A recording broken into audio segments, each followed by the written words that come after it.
প্রথমে আমরা থানাতে জানিয়েছি, বলে দিই কোথায় কোথায় জানানো হয়েছে। থানায় জানানো হয়েছে, রিপোর্টটা সেদিন 4 জুলাই জানানো হয়েছে।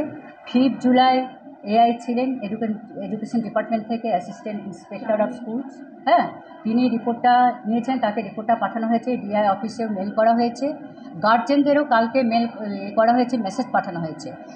এই সমস্ত মেসেজগুলো আপনারা দেখবেন। এটা হচ্ছে গার্জেনদের মেসেজ, যেটা কালকে করা হয়েছে সকল স্টুডেন্টস গ্রুপে।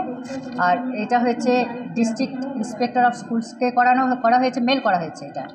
আর এটা এমসি এমসিতে শনিবার দিন যে রেজুলেশনটা নেওয়া হয়েছে, যে এনকোয়ারি কমিটি করা হবে, এনকোয়ারি কমিটিতে কারা হবে, এনকোয়ারি কমিটিটা কবে রিপোর্ট জমা দেবে, সেই রিপোর্টের সুপারিশে কী করা হবে সেটা কিন্তু পরবর্তী বিষয়।